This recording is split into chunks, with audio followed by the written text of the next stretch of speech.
রহস্যজনকভাবে গুলিবিদ্ধ হয়ে মৃত্যু বিএসএফ জওয়ানের। সোমবার 11:30 নাগাদ 105 নম্বর ব্যাটালিয়নের এক বিএসএফ জওয়ানকে গুলিবিদ্ধ অবস্থায় বিমল সিংহ মেমোরিয়াল হাসপাতালে নিয়ে যাওয়া হয়। ওই বিএসএফ জওয়ানের অবস্থা আশঙ্কাজনক হওয়ায় তাকে জিবি হাসপাতালে রেফার করে দেওয়া হয়। কর্তব্যরত চিকিৎসক তার অবস্থা আশঙ্কাজনক দেখে জিবি হাসপাতালে রেফার করে দেন। গুলিবিদ্ধ বিএসএফ জওয়ানের নাম বি অরুণ দিলীপ, বয়স 45 বছর, তার বাড়ি মহারাষ্ট্রে। এই ঘটনাটি ঘটে সোমবার সকাল 11:30 নাগাদ কমলপুর থানার অন্তর্ভুক্ত আমতলী বিওপি সংলগ্ন ভারত বাংলাদেশ সীমান্তে। সংবাদ সূত্রে জানা যায়, ওই বিএসএফ জওয়ান সীমান্তে কর্তব্যরত অবস্থায় ছিলেন।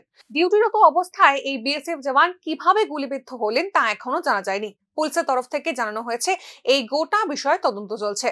আচ্ছা, কি হয়েছে ঘটনা আজকে? ঘটনাটা তারাও ঠিক কইরা কিছু বলেনি, মানে বিএসএফ টিএম থেকে যা আনছিল তো ঠিক কইরা আমার কিছু মানে ঘটনাতে কী হয়েছিল কিছু মানে ঘটনা কিছু বলা মানে কিছু কইছে না তারা। শুধু কইলো যে গুলি লাগছে, কীভাবে লাগছে, কী কারণে লাগছে, মানে কই লাগছে এরকম কিছু আমারে কইলো না, শুধু মানে গুলি লাগছে।